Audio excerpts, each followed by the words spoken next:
Hello everyone, welcome back to Nanjing, China. Welcome back to another video. I just bought one of these. 其实我已经吃过早饭了，但是我到这边的时候，我发现我还是有点饿，所以我觉得最好就是把这个吃掉，然后开始拍视频。要不然我拍视频的时候会，我就是觉得我会说的没那么清楚，因为有好多次我会拍一部分。然后我去看我刚刚拍那个部分的时候，我会觉得我没说那么好，或者没有说那么清楚，所以我觉得最好先把这个吃掉，然后开始拍视频。Alright, so right now I am walking down Zhujiang Road, and the reason I came over here today is because I wanted to talk to you guys about a topic that's been kind of on my mind recently, which is that, I always thought growing up that most kids of my generation had a similar gaming experience to me, like all over the world. Nintendo or Sega Genesis, and these classic types of games like Super Mario or Donkey Kong Country, and just like there's tons of different games that, were out in the early 90s when I was a kid. And I've been kind of homesick recently. I haven't been home in 3.5 years. I haven't really played any video games. Like, I haven't had my own video game system in like 11 years. Like, when I moved to Korea in 2011, I gave my Xbox 360 to one of my good friends, and since then I just really haven't been playing at all. Like, sporadically I play, but I haven't had my own system at my house in a really long time, which is a good thing. I like that I don't really have like daily access to video games. But in the summer we bought an Oculus Quest 2, which is a VR system, which is amazing. Like, it's super fun, but it's very different from like, regular video games. And because I've been kind of homesick, I really wanted to like play video games. I don't know, I had like this urge to play games from when I was a kid. And I knew that Nintendo was currently selling like a mini Super Nintendo Entertainment System. So I started showing her videos on YouTube of what like a few of the games looked like. Because she told me she liked Super Mario, so I assumed that she had played Super Mario World, which is gotta be, probably the most famous classic Super Mario game. When I showed her a video of it online, she had never seen this game before. It was totally like foreign to her. The Super Mario that she played as a kid, or that she knew about, was Super Mario Brothers 1, which is like the original, the first game, which was on the Nintendo, like the original Nintendo, the regular Nintendo. And her cousin came over with his wife, and I let them play the system, and they both had never seen Super Mario World before, which again is just like mind blown, because these are like classic games that I thought everyone in my generation, like around the world, played. You can leave a comment below if you've played these games before and you're like Chinese or grew up in China, but my wife's a bit younger than me, but her cousin is like around my age, like a few years younger than me, but he would have been, like, he's the same generation as me as far as like when he was growing up, but he's never played these games before. So today I thought I would make a quick video for you guys about my experience with video games, and because we're at Zhujiang Road, this is like the video game area of Nanjing. Like, there's lots of video game stores and stuff over here. I thought it was a good setting to talk about video games. So yeah, this is my history with video games. Yeah, I'll explain it to you. Alright, so when I was about 4 or 5 years old, I'm not sure exactly, my parents bought me a regular Nintendo, which I think originally came out in 1985. So when I was born, this system was already out. But when I was a little kid, like, my dad didn't play video games. He still doesn't play video games. And, I was too small to play a game like that. But when I guess I must have been around 5 or 4, I don't know exactly how old, they bought me a regular Nintendo. I think one of my friends had one, and I really wanted one, so they bought it for me.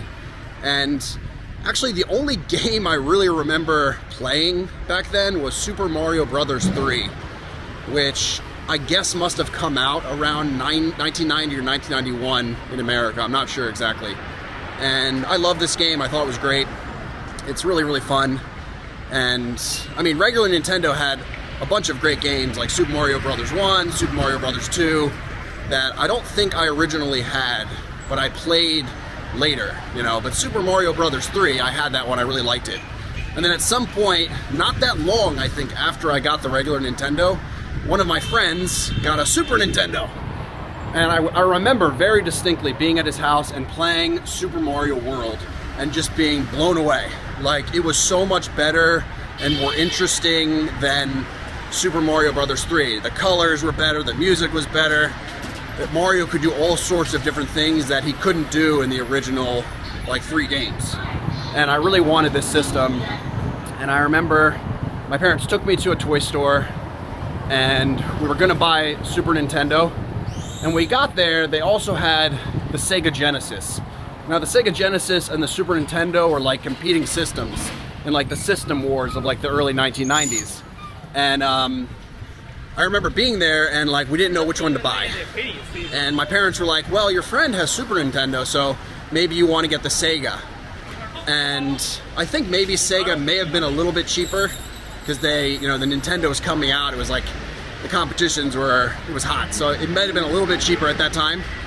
So we decided to buy the Sega.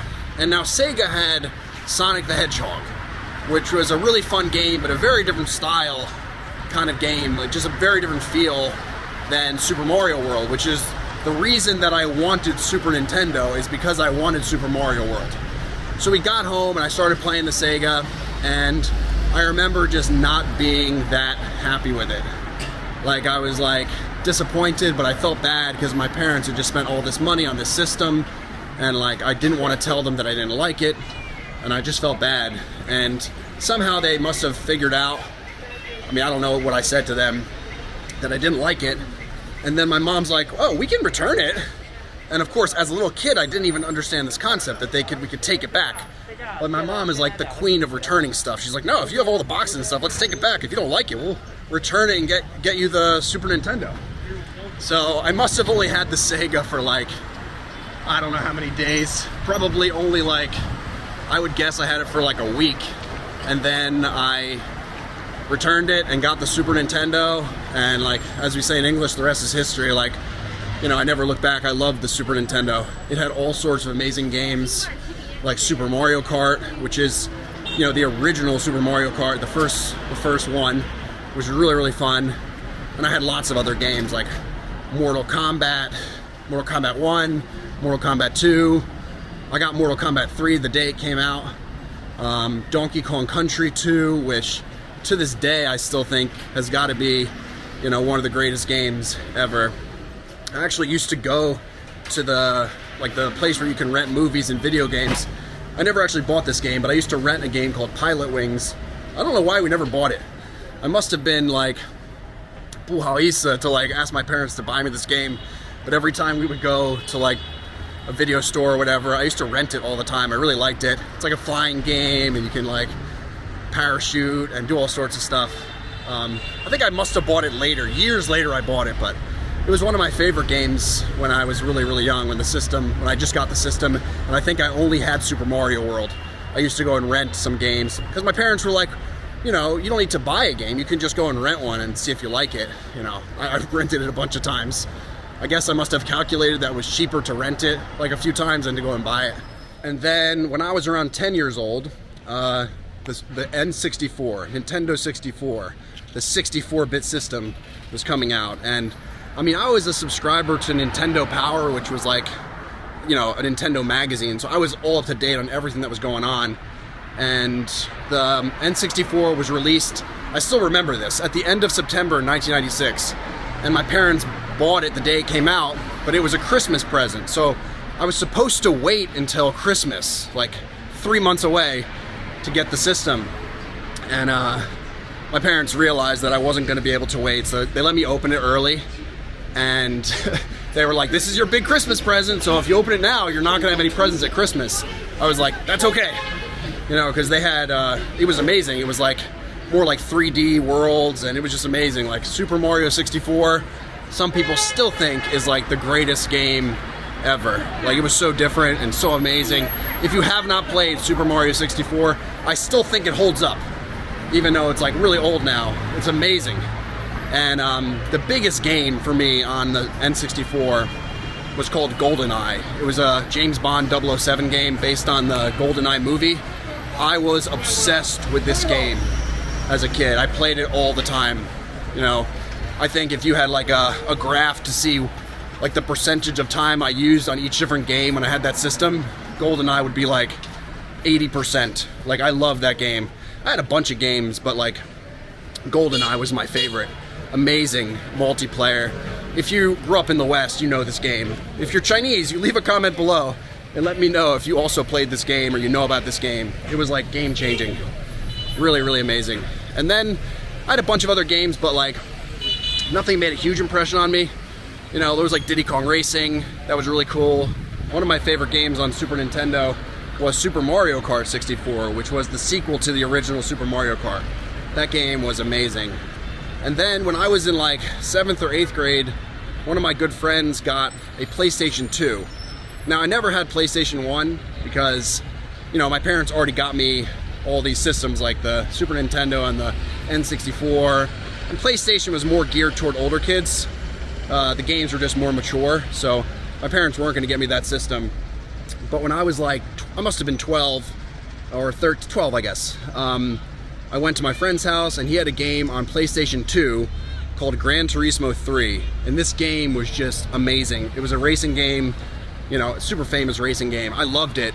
And I actually bought a memory card for PlayStation 2 and had a memory card, but I didn't have the system or anything. And I used to bring my memory card to his house and play his PlayStation 2 so I could play Gran Turismo. And then after like 6 months of that, I decided that I just like wanted the system. I don't know if I bought it myself or my parents got it for me for a holiday or my birthday, I can't remember. But I got PlayStation 2 and it was amazing. Like Gran Turismo, Grand Theft Auto Vice City. I played a lot of Grand Theft Auto Vice City. I played Tony Hawk Pro Skater, Tony Hawk Underground. These games were like amazing. I spent a lot of time playing these games. And then in high school, I must have been like in 10th or 11th grade, my parents weren't sure what to get me for Christmas and they bought me a Nintendo GameCube, which, you know, at the time, Nintendo GameCube was competing against PlayStation 2 and Xbox, which had just come out, and they were dominating. So GameCube was more for like kids, you know, there was lots of like Mario games and stuff on there, but I was happy my parents got me a system. But I wasn't so crazy about like the Mario on that system. I went to the store one day and they had Resident Evil 4 and on the GameCube. I think it might have been an exclusive game on the GameCube back then. Later it was released on the PlayStation 2. The graphics were amazing, it was scary and everything. But I never really played the other Resident Evil games. Like I had seen Resident Evil 2 and the first one, but I didn't have it as a kid. But Resident Evil 4 was amazing. So I got that game and it was just so much fun. And then it must have been like for a birthday or something, like 6 months after I got the system, my parents got me a game called 13, which was a multiplayer like shooting game that looked like a comic book. And that game changed everything. Like my friends used to come over and we used to just spend so much time at my house. Like when I was, you know, 17, 18 years old, we didn't have anything to do. We just sit around and play 13. And you could play, like your 4 friends could play together against robots, like the bots, which was, you know, you could do that on some older games, but this game was really fun. The bots were really, really good. That was GameCube. And then later, I bought Xbox 360. I never had Xbox like the original, but I got an Xbox 360 and I got really into like Halo 2 and then Call of Duty. Oh man, Modern Warfare. That game, I spent so much time playing Modern Warfare and Modern Warfare 2. That's one of the reasons that like when I moved to Korea, I wanted to get away from video games because I played so much Modern Warfare online. Because like you could play those games online. It was like the first games that I was playing online and it was just so engrossing, you know, like death matches and this stuff online. I loved it. I played so much. But when I moved abroad, I knew it was like a part of my life I kind of wanted to leave behind. I wanted to just like not play as much. Like I didn't want to play as many video games anymore. If you haven't played VR, there's a game called Half-Life Alyx. This game is like, it's amazing. It's got to be the greatest game that I've ever seen. we go to Zhujiang and we used to play at like a place there, and you know, we both beat the game, me and my wife. It's a single player game, we beat it separately, but it's amazing. If you have not played that game and you like games, play that game. It's unbelievable. So good, so good. I'm gonna end the video here. If you guys enjoyed that, don't forget to hit the like button. That really helps out my channel. Subscribe if you're not already, and yeah, leave a comment below if you have any suggestions for videos or anything like that. I will see you guys in the next one. Bye.